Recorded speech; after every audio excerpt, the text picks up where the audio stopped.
করে মুরগির বাচ্চা বাঁচাবেন এটা নিয়ে আপনারা ভয়ের মধ্যে রয়েছেন? কোনো ভয় নয়, এই ভিডিওটি পুরোপুরি দেখুন। আপনি ভিডিওটা দেখছেন না কেন? যদি পুরোপুরি ভিডিও দেখেন তাহলে আপনার আর কোনো ভয় নেই। এই গরমে আপনার মুরগির বাচ্চা বাঁচতে বাধ্য হবে। আসসালামু আলাইকুম, সবাই কেমন আছেন? আশা করি অনেকটা ভালো আছেন। নতুন একটি ভিডিও নিয়ে উপস্থিত হয়েছি। আজকের আলোচনার বিষয়বস্তুটি অনেকটাই গুরুত্বপূর্ণ। পয়েন্ট আকারে কয়েকটা কথা বলবো। এই কয়েকটা নিয়ম যদি আপনি মেনে চলেন বা এক দুইটা ওষুধ যদি আপনি আপনার মুরগির বাচ্চাকে খাওয়ান, আপনার এই মুরগির বাচ্চা কিংবা মুরগি পুরো গরমে ভালো থাকতে এবং সুস্থ থাকতে বাধ্য হবে।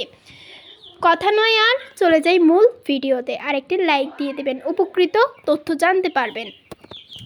বর্তমানে যে গরম পড়ছে পুরো বাংলাদেশে, মুরগিটা বাঁচানো কিংবা মুরগির বাচ্চা বাঁচানোটা অসম্ভব হয়ে পড়ছে। এই গরমে মানুষ বেঁচে থাকা একটা বড় ধরনের দেখা যাচ্ছে বিপদ হয়ে পড়ছে। তেমনি মুরগি এবং মুরগির বাচ্চা হচ্ছে এক ধরনের ছোট প্রাণী। এগুলোর আমাদের শরীর থেকে ওদের তাপমাত্রাটা অনেক বেশি হয়। এগুলো রোগ প্রতিরোধের ক্ষমতা বাড়ানোর জন্য আপনাকেই করতে হবে অনেক ধরনের পদক্ষেপ গ্রহণ। তো বন্ধুরা, আপনারা যে ভুলটা প্রধানত করে থাকেন, গরমকালে মুরগি বাঁচবে না বা অনেক খামারির মুরগি মারা গেল, এটা নিয়ে আপনারা বসে থাকেন। ওই খামারির তো মুরগি মারা গেল, তাহলে আমার মুরগিও এই গরমে তাহলে মারা যাবে। উনি তো একজন বড় খামারি, ওনার মুরগি মারা গেল, তাহলে আমার মুরগি বাঁচবে কী করে? ভাই ও বোনেরা, আমি একটা কথা বলতে চাই, আপনি যদি নিজেই মন থেকে ভেঙে পড়েন বা মন থেকে ধারণা পোষণ করেন যে আপনার মুরগি এবং মুরগির বাচ্চা বাঁচবে না, তাহলে কখনোই আপনার মুরগি বাঁচবে না। বাঁচবে কী করে? আপনি তো আগে থেকেই কোনো পদক্ষেপ গ্রহণ করেননি কিংবা কোনো ওষুধ কিংবা কোনো কিছুই প্রয়োগ করেননি। কোনো কিছুকে পালন করতে হলে, কোনো কিছুকে ভালো রাখতে হলে আগে থেকে একটু কষ্ট করতে হবে। ভাবুন, আমাদের এই পুরো শীতকাল আগে থেকে আমরা আমাদের মুরগির বাচ্চাগুলোকে যত্ন করেছিলাম। পুরো শীতকালে আমাদের মুরগির বাচ্চা ভালো ছিল। এখানে রয়েছে 81টা মুরগির বাচ্চা, প্লাস আমাদের 81টা মুরগির বাচ্চাই কিন্তু এখন আল্লাহর মধ্যে ভালো আছে, আল্লাহ তাআলার অশেষ রহমতে এবং আমাদের প্রচেষ্টায়। আশা করি সামনের দিকেও ভালো থাকবে ইনশাআল্লাহ। আপনাদের দোয়ায় বাকিটা ইনশাআল্লাহ ভালোই হবে। তো বন্ধুরা, অনেক কথাই বলেছি, এখন বলবো কী কী করবেন। একটা সিক্রেট বলতে পারেন, একটা সিক্রেট টিপস আপনাদের বলছি। রাত্রিবেলা মুরগিকে ঘরে ঢোকানোর আগে আপনারা যেখানে মুরগির বাচ্চা কিংবা মুরগি রাখেন, সেটা যদি একটা ঘর আকারে হয়, সেখানে একটা ফ্যান আপনারা তাড়াতাড়ি লাগিয়ে নেবেন। যদি থাকে তাহলে তো ভালোই। তো মুরগির বাচ্চার দেখা যাচ্ছে রাত্রেবেলা অতিরিক্ত গরম লাগে, তো এই ফ্যানটাকে আপনারা 2 থেকে 1.5 ঘন্টা কিংবা 2.5 ঘন্টা আপনারা চালিয়ে রাখবেন। রাখার পরে ফ্যানটা আপনারা বন্ধ করে দেবেন। তারপর দ্বিতীয় কাজ হচ্ছে সেটা হচ্ছে যেখানে খাওয়ার অথবা আপনি যদি ঘর আকারে মুরগিকে ভিতরে রাখেন, তাহলে একটা লাইট আপনারা বাহিরে লাগিয়ে নেবেন, অর্থাৎ মুরগির ঘরের ভিতরে একটা লাইট লাগিয়ে নেবেন আর একটু পানি দিয়ে দেবেন। পানির মধ্যে আপনারা লেবুর রসটা মিশিয়ে দেবেন, সাথে একটু চিনি মিশিয়ে দেবেন। তো চিনি মিশিয়ে দিলেই কাজটা সম্পূর্ণ হবে না আপনার। এই পানিটাকে আপনারা মুরগির বাচ্চাকে এবং মুরগিকে দিয়ে রাখবেন। মূল কথা হচ্ছে 24 ঘন্টায় মুরগির বাচ্চা মুরগির সামনে পানি রাখতে হবে। আমরা অতিরিক্ত গরম লাগলে আমরা পানি খাই, মুরগির বাচ্চা কিন্তু মুরগি গিয়ে কিন্তু পানি খুঁজে খেতে পারে না। তাই অবশ্যই আপনাকে পানিটা আর দিয়ে রাখতে হবে। পানি না দিলে দেখা যাচ্ছে মুরগির বাচ্চার ডিহাইড্রেশনটা দেখা দিতে পারে। অতিরিক্ত গরমে মুরগির বাচ্চা সাধারণত ডিহাইড্রেশন হয়, এছাড়াও পানি শূন্যতা হয়ে থাকে, এছাড়াও নাক দিয়ে পানি পড়ে, তারপর পাখা ঝুলে যায়, হাঁ করে নিঃশ্বাস নেয়, মুরগির হিট স্ট্রোক হয়, কামপুরো রোগ হয়।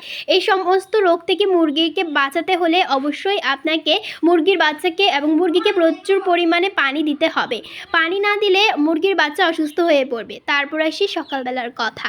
আপনারা রাত্রিবেলা যে কাজটা করবেন সেটা হচ্ছে, এটা আরেকটা সিক্রেট যেটা আপনারা জানেন না, মুরগির বাচ্চার শরীর ভালো রাখতে বা মুরগির বাচ্চার শরীর ঠান্ডা রাখতে এমন একটা স্থান আপনারা নির্ধারণ করবেন যে স্থানে অতিরিক্ত গরমও নয় আবার অতিরিক্ত ঠান্ডাও নয়, অর্থাৎ মুরগির বাচ্চা যেখানে থাকতে স্বাচ্ছন্দ্য বোধ করবে। তারপর মুরগির বাচ্চা কিংবা মুরগির গায়ে আপনারা পানি ছিটকিয়ে দেবেন। পানি এমনভাবে ছিটকাবেন না যাতে মুরগির বাচ্চা অতিরিক্ত ঠান্ডায় দেখা যাচ্ছে শরীরে অতিরিক্ত ঠান্ডা লেগে যাবে, আবার মুরগির বাচ্চা কফে গ্যার করবে।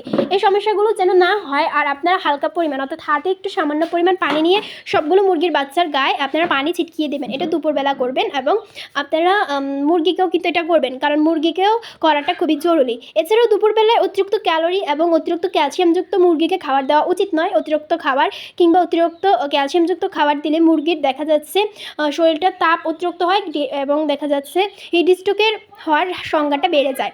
মুরগিকে অবশ্যই আপনারা স্যালাইন দেবেন, মুরগির বাচ্চাকেও স্যালাইন দেবেন, মুরগির আলাদা স্যালাইন রয়েছে। এছাড়াও যে 2টি ওষুধের কথা বলবো সেটা হচ্ছে 1 নম্বরে রয়েছে নাফা সিরাপ, আর 2 নম্বরে আপনারা যেটি দিবেন সেটা হচ্ছে ইস্টারসিন এবং বলতে পারেন র্যানোভা। আপনাদের হাতের কাছে যেটি থাকবে সেটাই ভালো, তবে র্যানোভাটার দাম একটু বেশি। আর নাফা ট্যাবলেট বলতে পারেন, নাফা ট্যাবলেটটা মূলত আপনারা মুরগির ক্ষেত্রে ইউজ করবেন। 4টা মুরগির জন্য একটা নাফা ট্যাবলেট নির্ধারণ করবেন, আর ছোটো মুরগির বাচ্চার জন্য নাফা সিরাপ। এছাড়া রয়েছে ইস্টারসিন, আপনারা 2টা মুরগির জন্য একটা ইস্টারসিন। এগুলো যেহেতু আমরা হাতে গুনে দিতে হয়, কারণ আমাদের মুরগি অনেক বেশি, সবগুলো আমরা পানির সাথে দিয়ে দিই। এখন বলতে পারেন যদি আমরা এগুলোই দিই তাহলে আমরা লেবুর পানিটা দিব কখন? লেবুর পানিটা অবশ্যই চলমান রাখতে হবে। আমরা যেমন আমাদের শরীরে ক্লান্তি হলে স্যালাইন খাই বা লেবুর পানি খাই, মুরগির বাচ্চা কিংবা মুরগির শরীরে যদি ক্লান্তি অনুভব হয়, মুরগির বাচ্চাকেও এগুলো খাওয়ানো প্রয়োজন। বন্ধুরা, আপনারা ভয়ের মধ্যে থাকবেন না, আপনারা বিভ্রান্তিতে পড়বেন না। এভাবে মুরগি পালন করুন, মুরগি সুস্থ থাকবে। এছাড়াও মুরগি খামারে অতিরিক্ত গরম থেকে বিরত রাখতে হবে, আর উপর দিয়ে যদি ছায়ার ব্যবস্থা থাকে তাহলে খুবই ভালো। দুপুরবেলা অতিরিক্ত গরম পড়লে মুরগিগুলোকে ধরবেন না, মুরগিগুলোকে বাইরে ছেড়ে দেওয়াই ভালো। তাহলে মুরগিগুলো পছন্দ করে নেবে কোন জায়গাটা তার জন্য উত্তম।